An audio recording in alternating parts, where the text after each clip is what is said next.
Hey everyone, welcome to Dads Unmuted. Thank you so much for joining us. My name is Elliot Ray, and you are here for a very special conversation with three working dads talking about parenting out loud. They've all got super interesting stories. So thanks for joining us. This is a conversation we do every month in the Parenting Out Loud community. Super relaxed, super informal.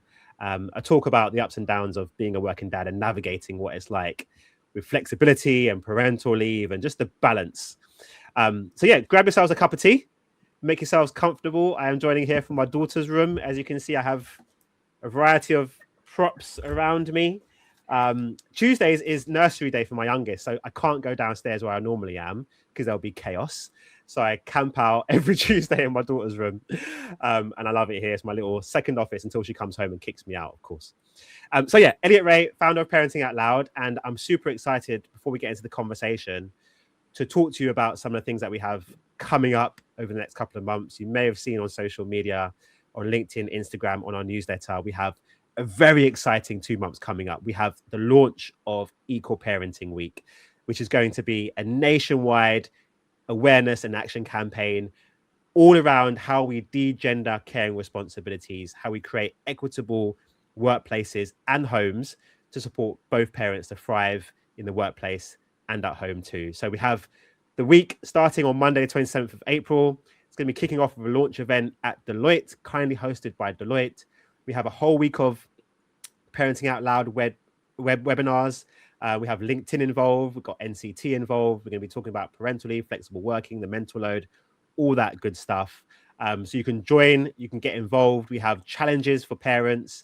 We have support for loads of employers that are going to be doing their own activities and also community groups as well. So equalparentingweek.com, check it out. And before that, in the build up, we are doing a very special family walk through London called Push for Paternity Leave. That's on Saturday, the 18th of April. We're getting hundreds of families down into Trafalgar Square. We're going to have some placards, some T-shirts, some music, some speeches, and we're going to be talking and walking all about the need for better statutory paternity leave and better support for working parents around flexible working from day one and parenting out loud workplace cultures. So go to pushforpaternityleave.com to find out more information about that. And if you can make it down to London or Leeds or Manchester, where there will also be walks around the country as well, fingers crossed, then join us for those too. So if you're joining, let's all get in the chat and let us know where you're joining from, your name, your company if you want to share that, but also anything that you want to hear from the dads today as well. So let's get into it. Paul, Patrick, and Nicholas, thank you so much for joining. Let's hear about yourselves and your family. So who is in your family and what is your favorite current song, TV program or YouTube show or Netflix show? Like what are you consuming or your podcast? What are you up to right now in your spare time? What are you listening to and consuming? So who's in your family? What do you do? And talk to us about what you're doing in your spare time. Paul, over to you first. Hey, good afternoon, Elliot. Good afternoon, everybody. Yeah, so Paul Eastman here. I am sitting in a beautiful London office overlooking the Thames down there. I work for Kraft Heinz as an IT director. In my family, I have a wife, Victoria, who is stepmom to my two boys, Toby and Harry, who are 11 and 8.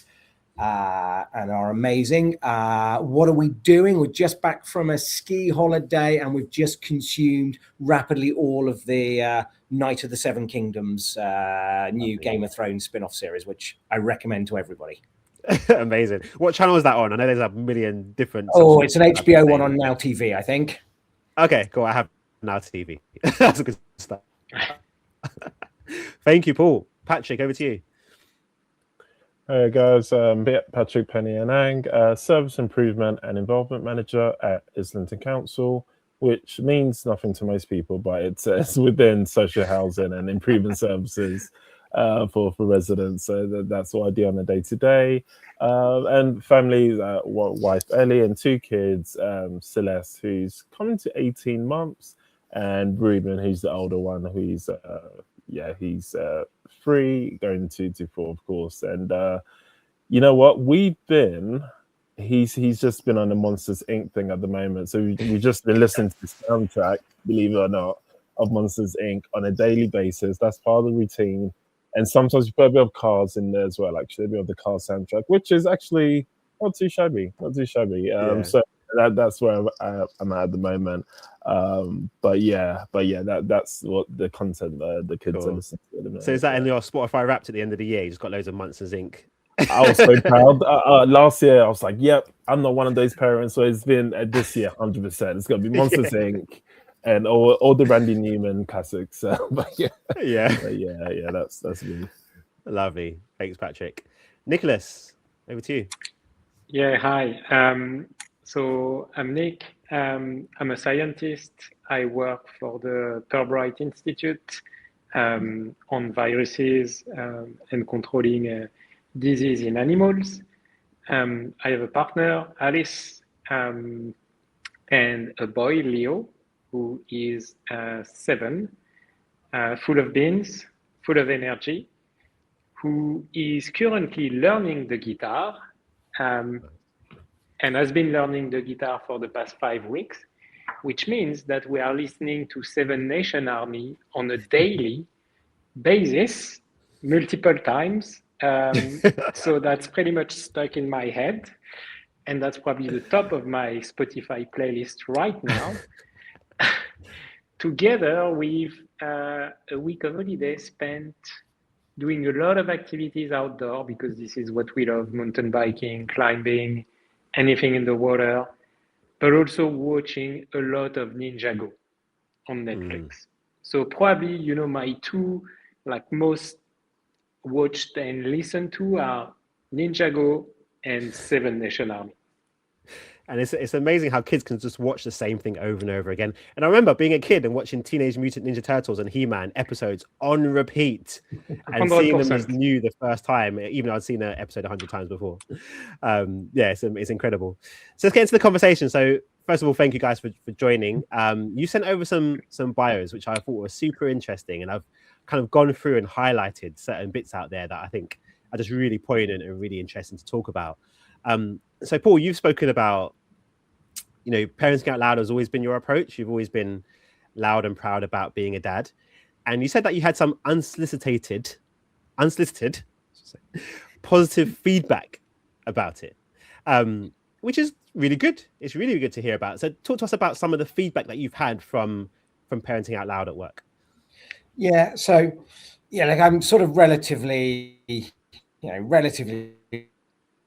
lucky in my job, this one and previous jobs, that I've had an awful lot of sort of independence in the way I can get work, and in previous jobs, again, for always being out and about.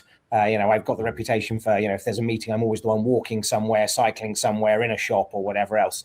And pretty often, actually, that's been really great for doing things with the kids, right? And particularly when they were littler and before school.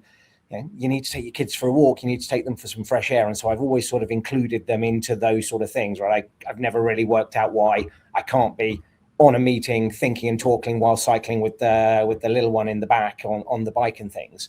And actually, it's quite often led to people sort of comments like, hey, how do you do that? That's great. Great to see you spending the time with the kids. They look like it's really fun. You seem to get on with them really well. How can you do it? And I'm always like, just sort of telling people, it's like, just do it. If you're lucky and in a lucky enough position to be able to do those sort of things, take the chance, be with the kids, hang out, take them out for walks. It's fine. Most people have, so many people have got kids, they're used to it. And it doesn't mean that they need to be sacrificed just, and just ignored in a corner with a bit of a screen or whatever else. So I've just sort of always confidently just done it and taken, again, being really lucky. I've just assumed it's okay rather than asking for permission. And always sort of taking the approach of like, look, if somebody calls me out on it, I'm just sort of going to say to them things like, would you call out a mum for that? Why would you call me out for it when probably you wouldn't call out a mother or anybody else? And just sort of taking that space a little bit, as we always encourage mums and women to sort of occupy the space that they have. I'm sort of like, as a dad, I'm just going to do it. And you call me out on it if you want to do it, but nobody has thus far, which I hope continues. Yeah. And I guess you being a fairly senior leader, a director, global director. What have you seen the impact in regards to you parenting out loud? Have you seen that influence more junior members of staff, would you say, especially the dads? Not enough yet, right? I can't quite work out how to get it to transcend a little bit more, how to show people that it's okay. I talk to them all the time and say, look, it's okay. I'm like, you don't need to sit at your desk. If you've got a one-to-one with me, don't sit at your desk. You know, get up, walk around, you know, make your kids tea, do whatever it is you need to do. And I still think there's something that's going on yet that makes people really reluctant to do it. And so my approach of showing people it's okay is not yet quite transcending into others having the confidence to do it. So I'm still trying to work out how to encourage that a bit more. Yeah. And Patrick, what do you think about that in terms of, like, in your workplace, how important do you think it is for senior leaders to parent out loud in terms of how they then influence like other people to do the same? Especially dads. It's really important. Yeah, especially dads. I mean, it's really important. I remember speaking to a director before I joined and being very clear and pretty much transparent to say, this is my current situation in terms of flexible working, and before I join, I just want to make sure that is still possible. And he really reassured me, saying, yeah, of course, every family is different, everyone has different lives, and actually being able to have that work-life balance is really important, and that gave me that reassurance. But unfortunately, that always doesn't come from the top. It doesn't, and it shouldn't be a case of being lucky and having great managers or great senior directors, but unfortunately, it does seem to be a bit of a it's not the same across organizations, which is a big shame. Because like Paul's doing it, to be honest, if I was working in an organization, I saw Paul doing that, I would feel more comfortable to, if Paul's doing it, then I don't feel as bad. But it takes time. That kind of culture change is such a big thing, isn't it? So it will take time. Yeah, it does. And I think it's so important. I've had managers who have parenting out loud who have led me, and it's definitely influenced my behavior. I guess they were directly managing me. They were senior, and I did see the impacts, I think, on other people. But it takes a village, right? Like, one person is good, it's great, but we need a mass of leadership doing the same thing. Nicholas, what's it like in academia then? So you're a professor, you're in education. What's it like generally in terms of dads parenting out loud? Is that an accepted normal thing in your industry? I think it's probably a bit more accepted, but a lot of people are reluctant to take that step. And I think, I've been parenting out loud to try and encourage people, especially around the issue of paternity leave, which I think for me in this country is just, the current situation is really a disgrace for dads and moms. And, the feedback I get is that, it's great that I have been able to do it.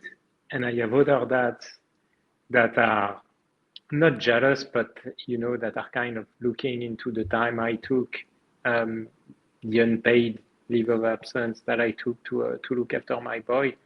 Well, like, I wish I had done that. But still, when you ask, okay, so why didn't you do it? It's not necessarily just a finance situation. It's also a perception, right? So the perception from your peers that, oh, you're not such a, focused and ambitious scientist if you take 6 months off to look after your newborn, right? And I think this is where, for me, there is still an issue that you have great example of dads doing this, taking the approaches that Paul is taking, but actually for the dad community as a whole to embrace it, it's a completely different ballgame. And I find it really difficult to change people's attitude. I keep asking or telling people I line manage, it's okay if you want to take more time. I will support you if you want to take more leave. And despite that, there is still that barrier of outside perception. How am I going to be seen as a man and a professional if I take time off to look after my children? Or if I leave early because I'm picking them up from school and doing their dinner. And it's really, it's, in a way, it's sad. Yeah, it is. I always remember we were doing this this hair care, dads do hair event years ago now. Maybe it was, I want to say before the pandemic. And there was a guy there who I just met for the first time, and he'd actually gone part-time. He reduced his hours so he could do the school pickups.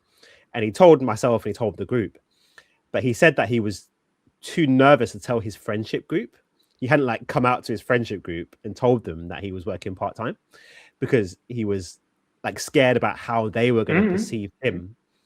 And I thought that's so you've done it at work, you've come to this community event and you've done it there, but in your like real life with your friends who've probably known you for years, you haven't told them. It's a secret that you got part-time. And I guess that is some of the deep cultural societal barriers that we're up against. And it does need like whole societal change. Like workplace is part of it, of course, but there is wider change in family and friendship groups and stuff like that. And you know, us and others are trying to infiltrate into that space. But in paternity leave, Nicholas, let's talk about that a little bit more. And Patrick, you've spoken about for your firstborn, your wife had an emergency C-section and developed sepsis, and so you were signed off for 6 weeks. Talk to us about that in regards to like what was your statutory paternity leave that you were entitled to at the time before you got signed off, and that 6 weeks of being signed off, how did that impact how you experienced that first kind of few months of your eldest child's life? Yeah, it was, and it's funny when I think back about it, you know, it's my first, and I still had that work mentality of just that I was working on something. It was like an event we had going on, and my wife was in hospital. I don't think I've said this publicly, but I'll say it anyway. My wife was in hospital. Exclusive. Yeah, no, exactly. I don't know. We'll see how that goes, but yeah, and I was like, oh, she's in hospital. They said it's going to take about a day or so anyway for everything to get going, and we haven't hit that stage yet. And I was like, well, there's this event I'm done. I'm just going to pop in quickly just to check everything is done. And then, well, thinking back about that, I was like, if I did that and I absolutely missed the birth of my first child, I would not be able to forgive myself. And I say that to say my mentality at that time was just like, I'm working. I really care about the work I do. I'm really passionate. I care about my career, and I'm working. And of course, I'll fit everything in. And then, well, of course, once the child came into play, but my whole life changed, and absolutely that whole aspect of me absolutely changed as well. And the 2 weeks that was just what was available to me was absolutely at the time before I had a child. I thought 2 weeks that seems about fine. 2 weeks, and then of course I'm like an idiot. I'm an absolute idiot because once the baby arrived, I was like, 2 weeks is absolutely nothing. Let alone that, she's recovering from surgery. She's developed sepsis. She has to have all these additional injections on a daily basis. So I'm caring after my wife as well, also trying to look after this, live born, this newborn baby. So go to work. It's just not going to happen. You froze for a second there. Oh, sorry. I think we caught it there. Yeah. Finish the last sentence that you said. But I said that just wouldn't happen if I tried to do all those things at once. I just needed that extra time to be with my family.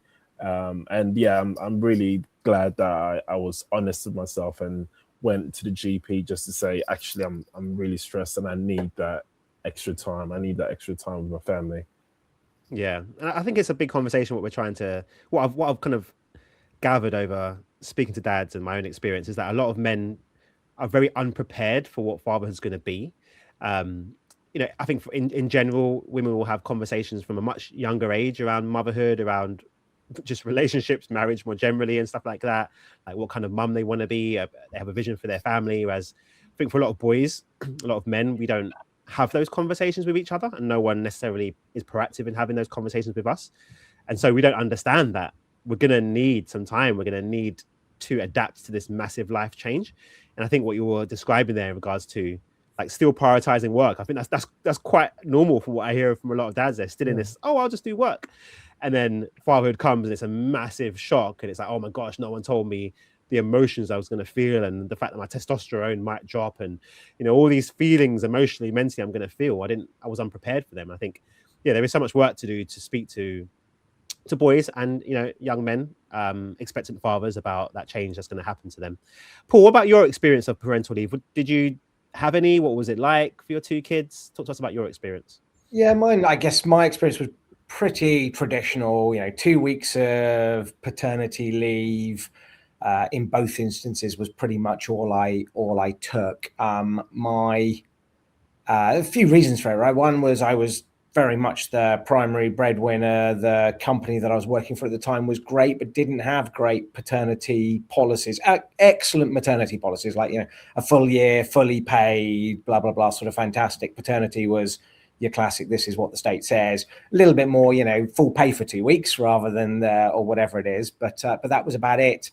My ex-wife also had very traditional views on pink and blue rolls. And, the sort of assumption of you won't want to be doing this stuff and you won't want to be there sort of things. And actually, so I pushed back very hard on that. I'm like, look, I'm not having a kid to be an absent father, right? I want a kid because I want to be a father to kids rather than, as a lifestyle accessory, let's say, right? I guess one of the things that I'm a little conscious about with the discussion around paternity leave is particularly, this, I want to make sure that we don't end up with forcing some fathers into a sense of judgment, right? It's really difficult to afford life in many instances if you're taking an extended leave without actually the financial support to do that. So there must be huge numbers of people who are stuck in a situation where they want to take the time off, but they're forced into working because they can't afford the time off, right? So I think it's really important we don't ever imply a judgment call on that choice that they make, that they go back to work until we can sort out the system that says, actually, you can afford to be a father and you shouldn't be penalized for that. And so I think that's why that discussion around, equal paternity is critical, because until we sort that out, so many fathers are going to feel that pressure to do all the other stuff that are expected to do, support their families. Yeah, couldn't agree more. I've just seen we're having some trouble streaming. I was wondering why there's not many comments. It's because there's a problem streaming onto LinkedIn. So we're going live on Instagram, but I think there's an issue. Just seen a pop-up saying we're having trouble streaming to LinkedIn. There might be an issue on LinkedIn's end. So that's a shame, but they'll get the recording afterwards anyway. So we'll keep going. But yeah, completely agree with what you said there, Paul. I think we need to increase the statutory, make it better paid. The select committee recommendation was 6 weeks at 90%. It's shown that would make a significant difference to the economy, to gender equality, and also to father-infant bonding. So it's a big step we need to make. I was a lot more confident it was going to happen, actually. Now, with recent events, I'm not sure. I'm not sure where it's heading, to be fair. And if reform getting, I definitely don't think we're getting that increase. So we've got to hope that Labour do it before the next election. Nicholas, talk to us about your experience of parental leave. Did you have any? What was it like? How long? Yeah. So statutory 2 weeks, no special policy at work, and so I took 3 months, bundled up some annual leave, and then unpaid leave of absence. And again here, I was fortunate enough to be in a position to do it. So I am 200% with Paul. I don't want to be judgmental with other people who don't do it, perhaps because they cannot afford doing it. I think for me it was a very personal choice, as I was raised as a single child by 2 parents that were working a lot and not necessarily present. Getting a child was a difficult journey for me and my partner. So when we finally got fortunate enough to have that little guy coming in our lives, I was just determined not to miss a moment if I was given the opportunity. But also to ensure that, duties and those kind of early months would be split equally or shared equally between the 2 of us as much as possible. And for me, it was a super positive experience on a positive level. The time I've spent with my boy is really invaluable. The bond we created, I think, is definitely different from the bond I can see with dads that only had 2 weeks during those early years to actually make those connections. I have to say the kind of view of it, that's one of the points I mentioned when we exchanged ahead of today. I would say I didn't feel really at the time that much supported in parenting group or during activities. I vividly recall turning up to these baby yoga classes or baby music classes and being the single guy in the room, and the group of moms talking to each other, and me trying to like kind of jump and have a chat, and I could see that I was the outsider, and that made the experience on a psychological level quite difficult and quite challenging, because I would have stupidly expected, perhaps to be, oh, look, there's a dad, right? Let's help him, so that he can then chat with other dads and, promote the experience, and it's almost the opposite that happened. So I think when I discuss with other dads, I'm like, hey, look, I did this. I had a great time with my boy Leo, and I think it really had a positive impact on our relationship. But don't expect necessarily people to welcome you with open arms in, that big baby yoga class where it's 20 moms and one guy. And I think this is also where the mentality has to change, not necessarily just with the dads, but also with the moms, who have their protected space with their babies. And in a way, they also have to give a little bit of that space to that. So I think it's a two-way relationship here that we need to change. Yeah, I agree. I think it's a whole societal thing, right? We've all been programmed a certain way. We've all grown up with certain norms. We all have, a lot of us come from traditional households, and I think it's up for all of us to kind of have to challenge those. You said in your bio that you saw your parental leave was sometimes perceived by colleagues as a holiday rather than as caregiving. Can you talk a little bit about that? Well, I can tell you that this is the first comment I had from my line manager when I came back to work. How was your holidays? And I had a lot of colleagues, including female colleagues, that made exactly the same comment, that were like, well, you took, a few months of holidays, now let's get back to work. Would have they said that to a woman coming back from maternity leave? I don't think so. I don't think this would be an acceptable comment. And so I think that perception of, men at work taking time off in the early months or early years to look after their children and spend time raising their children still has not a negative connotation, but I don't think it's accepted fully. And the question I had was, but like, why? Why did you do it? Yeah, I mean, there's no holiday looking after a newborn baby. It's like the hardest thing. It's a holiday going back to work, depending on your job, of course. 100%. But those sleepless nights, they can be grueling and very difficult. Nicholas, you spoke about kind of going to parent groups, Yes. and being an only dad. And Patrick, I know you think quite a lot about dad community and the importance of having a dad community. Talk to us about why you think that is so important. Like, why is it important to have other dads that you can vibe with and chat to? How's that important to you? Yeah, I mean, like Nicholas said, I had the exact same experience going to baby classes, yoga, baby massage, and typically, I'm the only guy.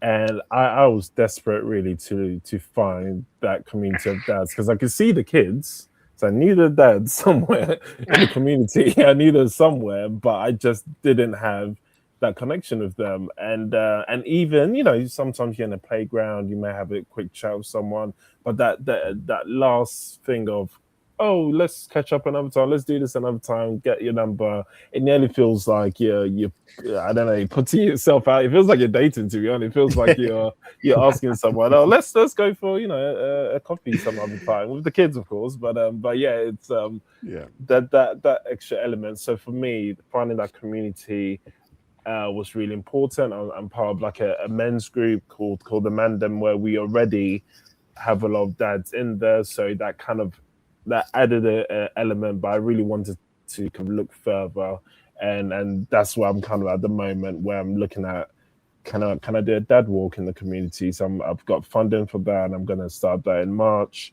and just making it, like you said, you know, really casual. Let's go, let's get something to eat, just, you know, just get something to eat, let's go have a walk, and then, you know, go on our separate ways. But just having that space to talk to other dads, I think is important, and it's a different experience from a mum. We're dealing with different things. Not to say it's harder or easier. It's just it's a different experience, and it's worth speaking to other people that also have that lived experience. I think it's really important. But yeah, if I didn't have those few dads in the early stages, I would have found it really, really isolating. I already did, but I would have found it further isolating, to be honest. Yeah. And Paul, what about you? Do you feel like you had a dad community, or you have one now, in terms of just the people around you? Is that something that you found naturally or seeked or no, not at all. And look, I think we focus pretty often on the really early years, you know, the sort of the baby time, right? But I don't think it's any different as the kids get older. Right? Mine 12 and 11 and 8, about to be 12 in a few days' time, and still weirdly, the dads are not present in most places. It's really peculiar, you know, sort of birthday parties. It's the WhatsApp group, and it's the mums on it for a flipping 12th birthday party. The dads, it's what I'm finding peculiar at the moment is the dads are all able to do WhatsApp. They're all on the football, the rugby, the sports group, right?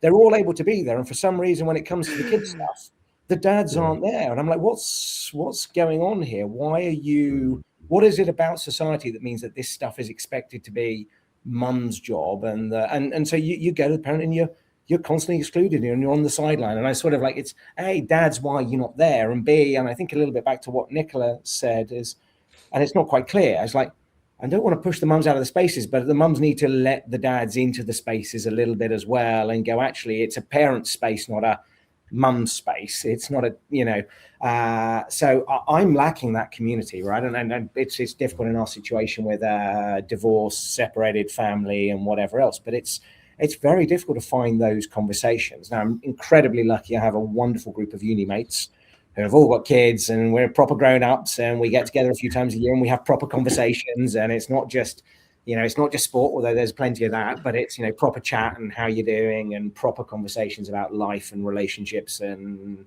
you know, what's great and what's tough.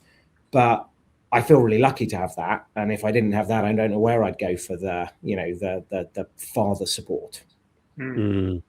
Yeah, I love it when I go to one of my daughter's parties, you know, maybe her school friends' parties, and there's a dad there. And I'm like, we can chat. I can chat to the mums, don't get me wrong, but when there's a dad there as well, you're like, yeah, okay, cool, I'll make an effort, you know. And actually, one of my good friends now, Ronaldo, shout out to Ronaldo, I met him 2018 at my daughter's birthday party. He wasn't going to come along with his daughter, but his wife said, you should come to the party. This, you know, Snenny, Elliot's going to be there. And he came and we connected, and he's like one of my best friends now. And we met at my daughter's birthday party. So you never know, you might meet a best friend at your kid's birthday party. Nicholas, what in terms of do you have a dad community? Are you seeking one? Have you found one? What's it like for you? There's a bit of a dad community at school. We are very unorganized, and it's funny because between the same group of dads, the mums have a WhatsApp group that is very active and very efficient at organizing activities. And the dads or the partners have a similar WhatsApp group that is very inefficient at organizing anything. And so, you know, the support is kind of there. We see each other. We know that we can be there for each other. But I think I don't know, there seemed to be that attitude of, okay, there's a lot going on with work, there's a lot going on with family, and it's almost, a tick box exercise that we have to go through, and there's no real space for, for reflection, for looking at how you're coping with, your kid being at school and growing up, and, you as a father, experiencing, I don't know, difficult interactions, and 1 week you're your kid's hero, and the next week is like, he doesn't like you, and there's not really much space for exchanging around that, Okay, will you drive both of them to football next weekend? Or yes, but like more deeper conversation. I'm lacking that kind of support and attitude. And I think it's difficult to find that space. Yeah, it can be. Because for me, it's part of, you can link that to masculinity and admitting weaknesses and showing weaknesses and recognizing that you're not perfect, you're not a hero, you're not the best athlete in the world, you're doing mistakes, and you need help. That admission that you need help and you need to learn how to be a dad. I think this is where potentially there's a lot of work for dads in being comfortable admitting that this is something they need to learn. Yeah, I saw something on LinkedIn, I think it was yesterday, and it was someone giving a presentation around friendship, and it had what makes a friendship, and it had 3 things. It had proximity, consistency, I think that was the second one, and the third one was vulnerability. So the idea that you need to be close enough with someone, maybe not even necessarily physically all the time, but that helps, I guess, to see them on a regular enough basis. And then the consistency to see them enough that works. Then also the vulnerability within that as well. And I think I have seen with men struggle with that last thing, definitely the vulnerability. Like deep friendships are not just let's talk about the football, let's celebrate the good times. We need to be vulnerable with each other. And I think there definitely is a barrier in regards to like letting people know that our lives are not perfect, that we struggle with some things as well.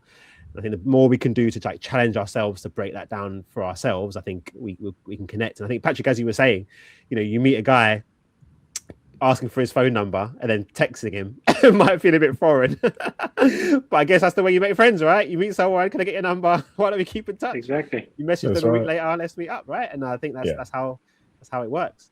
Paul, I want to come to you. And in your briefing, you spoke about being a separated dad. And we have Equal Parenting Week coming up, and we've been really try to be really clear that equal parenting is not just for like married, heterosexual, middle class, professional parents. It's for all families, whether that's same-sex couple families, separated families that are co-parenting, like across class, race divide. It's not we have this kind of 2.4 family equal parenting situation. Equal parenting can look different regardless of the situation and the circumstance you're in. So talk to us a little bit about, I guess, what it's been like in terms of being a co-parenting separated father, the perception maybe of separated fathers, and how you want to be part of kind of changing, I guess, the narrative around dads that are separated. Yeah. So my life has been broadly one of quite a lot of privilege, and it's been nice. Like, look at me, I have a good job, and I'm white, straight, heterosexual man. I've not really faced significant bias against me in my life until this period of time of separating and then wanting equal parenting. It's the first time I think I've come across what I would feel was broadly institutional bias in all sorts of ways. Things like down to the schools. Schools always contact the mum first. It doesn't matter what you do, they contact the mum. You go to a doctor's appointment and the doctor looks at mum and says, mum this, mum that, mum there. And multiple times I've had to say, I'm here. I'm here in the room as well, right? Down to court systems and the hypothesis that I have to argue for the time with my kids. It's not a default 50-50 situation where there's no risk or harm to the child, etc. And I've had to spend a lot of time arguing for why it is in their best interests to actually get access to their father, right? And that's fundamentally a problem, and I don't understand it yet, and I don't understand why the situation is like that. As I said right at the beginning, right, I didn't have kids as a lifestyle accessory, right? I had kids because I wanted to father children and I wanted to give them the best opportunities and, you know, hopefully bring them up to be great men and that sort of piece, right? So I didn't do it to be a weekend dad. And so that's been really, really, really emotionally challenging, really tough. And I feel sorry for people who have not been in the lucky situation I've been in. I could spend the time and spend the money to keep fighting for what I thought was right. And I feel desperately sorry for so many fathers who would give up way before I had to because of the bias against them. There will be an awful lot of kids growing up, I think, where dad really wanted to spend time with them, but did not have the means, the access, the money, the ability to keep fighting for long enough as it would have taken to get access to the kids. So, you know, I think that's something, again, that's really important that we drive towards. And I get there are safeguarding issues in many instances, and I get that there are problems in many instances, but in an awful lot, the default feels wrong. And it isn't right on the child to deprive them of access to their father just because he's dad. Right. And it's a real, you know, it's the first thing in life I've got fundamentally cross and angry about in, you know, an institutional way that I'm like, right, I'm trying to work out where I can spend my energy to sort of start to move that needle a little bit, because it's not right and it's not good for kids. Yeah, I get messages all the time about this. I want to say that every day, probably not every day, but at least on a weekly basis, a dad reaches out to me and says they're in a similar situation and they're battling the legal system and this bias. And there's a few organizations that we refer them to. And I think it's definitely something we want to do more in Parenting Out Loud. I think definitely. And I think that bias is so real. I remember going to, so my daughter used to have quite severe allergies. She had an EpiPen, she had a wheat and dairy allergy. And I took her to an appointment one time. And the nurse was asking me, what did she eat yesterday? Because they need to know what she ate to make sure she didn't eat anything that's going to disrupt the test results. And so I told her what she ate. And she was like, are you sure? Like, let me ring mum. And I was like, oh, mum wasn't with her yesterday. Mum won't know what she ate. I was with her yesterday. The nurse wouldn't believe me. The nurse picked up the phone and rang my wife in front of me and asked my wife what our daughter ate. And my wife was like, I don't know. I wasn't with her yesterday. I was at work. And the nurse couldn't believe that my wife didn't know what my daughter had eaten, and she couldn't believe that I knew. And I was like, mate, like, what is going on, man? What is this? So that's just a small smidgen of my experience, Paul. And I know going through the legal system, it's like way more than that. So maybe we need to have, I think we'll probably do a themed session about that. I think it's definitely something that I know a lot of dads are battling with. Yeah, absolutely. Yeah. Let's talk about kind of flexible working. So, Patrick, when you've got two children now, and I remember you dropped me a message a little while ago, kind of celebrating that you'd had kind of flexible working agreement and a supportive line manager, and how you know, we can't emphasize how life-changing that is when you've got support to work flexibly. Like, I feel sorry for so many people now who have returned to office 5 days a week. Like, it's ridiculous when you can do your job in a hybrid and flexible way, you know. So talk to us about like the importance, I guess, of having that support. How has that changed your well-being, your relationship, your family? Talk to us about what's that like. It's everything, and similar to many people, of course, prior to COVID, you know, working from home just wasn't even, I knew some people that did it, but it just seemed like some kind of magical, mystical kind of thing they had sorted out of HR. So of course, after lockdowns, I've held on to that as much as possible, and it's kind of really steered where I'd work, really, because if I'm joining an organization and actually the flexible working agreement, it doesn't fit my family lifestyle, unfortunately, or fortunately, my family has to come first. So I've been lucky enough in the last 5 years. I've been really lucky enough to be able to work from home in a hybrid kind of situation. I still very much am a sociable person, so I'm also an introvert in many ways. I'm more than happy to be at home for most of the week working away, but also for the sake of my mental as well. I do need to see people in person, and I have that flexibility. So yeah, really just lucky enough to say I had managers that sometimes had kids, sometimes didn't have kids, but still understood the importance of that, and were able to give me that flexibility. I should say within a local authority sense as well, which has been my last 3 years or so.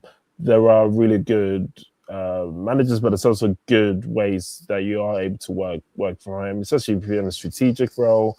A lot of that is not operational. So like you said, Elliot, there's no actual need for you to be in the office. So there is that flexibility more than often for a lot of people. And London is very expensive. A lot of people are not living in London at this point, and it's one of those things where you can reduce commuting and make the work-life balance better for your employees. I think the sensible managers kind of allow people to do that, and it makes perfect sense, really. But I've just been really lucky enough to have great managers, good management that have said, yeah, it makes perfect sense. Your role fits in this way. Like you said earlier, you can do your work anywhere on the bike, like Paul does, or of course, if you're anywhere on the playground, which it makes perfect sense. So it's a shame that not enough people have that. Yeah, and I think you said something interesting at the beginning there in regards to, like, if you're going to go and choose where to work, if it doesn't work in regards to flexibility in your family, then it's a no. And I think there's so many parents and now dads that are making that decision and saying, actually, this isn't going to work for me, and I'll go and work somewhere else. And from working with a lot of our clients or corporate clients, that we know that retention is like one of the number one issues. Retaining good people is really difficult, and part of that is if you're not providing them with the flexibility they need. If you're talented, if you're mobile, if you've got options, you'll do what you said, Patrick, and find somewhere that will support your whole life. So Nicholas, you travel quite a lot. You do some international travel, and you said you have like some tight deadlines sometimes. One of the biggest challenges is balancing those pressures with the everyday demands of parenting. And sometimes I travel for my job as well, and it can be tricky to be present and on the everyday too. I can completely feel your pain there. Like, talk to us about how do you balance that then with travel and pressure and a demanding job with also the everyday demands of parenting too. Well, I don't think I balance it. I think I juggle with it. Okay. I think it's about, I think, knowing what you can do, and what almost like what you should do for your child, and not trying to actually compensate and do too much, if that makes any sense. So I've had, in the past few months, I've had to be away from home, like not on a weekly basis, but almost. And I tend to be, the person who, cooks the meal and does the evening duties. And so when I'm away, I try to pack as much professional activities in the least amount of time possible, which I think is a natural reaction. Like, I'm going to try to be away from the house as little as possible. But actually, when you do that, you come back to your home life, perhaps overly tired, overly stressed. And actually, the time you then spend with the family is not quality time. So the approach I tend to take now is, well, actually, if I have, to spend 2 days in the US, like I did last week, maybe I'm going to take that extra night in the US, but come back fresh and rested. And when I'm back, I'm back. I'm not back tired and, okay, I'm back, but I'm going to go and have a snooze now. And I think this is where, as a dad, being realistic with what you can do, and what you can kind of deliver with the family is super important. Like, rather than trying to be there just to say that you're there, be there and actually mean it. Like, be there 100%. Don't be there with like your iPhones and answering your emails and trying to do two things at the same time. I think for me, that's where I've been working on that balance of activities and trying to have that line between the professional life and the dad's life. Like, if I'm with Leo, I'm gonna try to be Leo's dad and not, Nick, the scientist, who's there for his child at the same time.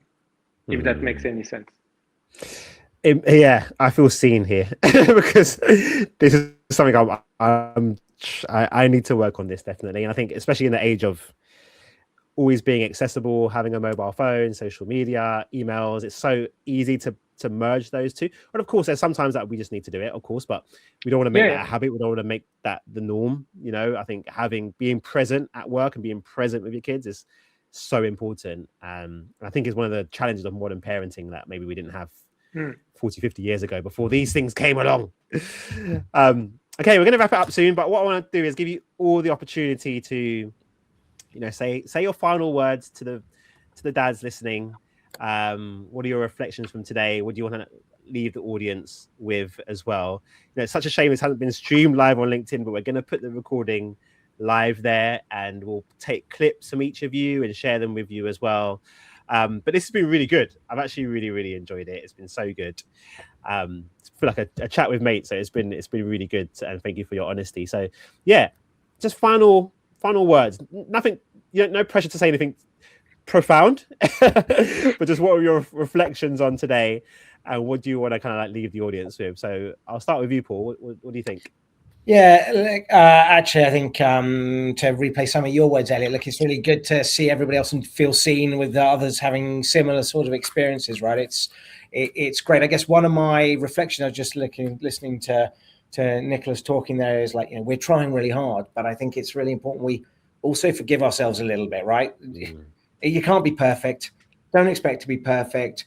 Force your way into the situations, but forgive yourself when it's wrong and when you are distracted and when you're not parenting quite as well as you want to be and you're a bit grumpy and tired or whatever it is. It's like, look, we're all trying really flipping hard, and yeah, go easy on yourself, right? It's you don't have to be perfect. That isn't the game we're trying for, and your parents were never perfect, so, and you're fine, right? So, go easy. I love that, Paul. Patrick.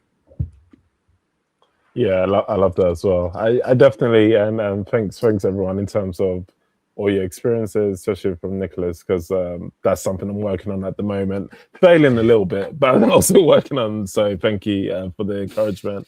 I should say, just when it comes to flexible working, I think for those that are feeling a bit worried about asking for that or feeling how they may be seen as asking for whether it's part-time or more remote working or whatever it is, you really just have to think about that balance for your family and all that time you might be able to actually now gain with your kids. I think it's so important.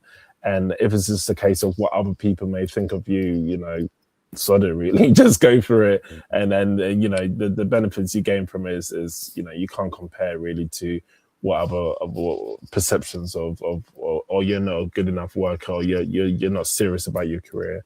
It's that time is time that you lose. And so yeah, just go for it, and feel free to kind of request what you need, really. I really would recommend that. But yeah, that's my thing I'd like to leave with. Amazing, great advice, superb advice. Thank you, Patrick. Nicholas, to close. Speak out. I would say, it's okay to be a shit dad. It's okay to ask for help. And there's definitely another dad somewhere that will feel exactly the way you feel at one point in time. And don't be afraid to ask for help, and don't be afraid to show your vulnerability. Lovely. Thank you, Nicholas. Thank you, Patrick. Thank you, Paul.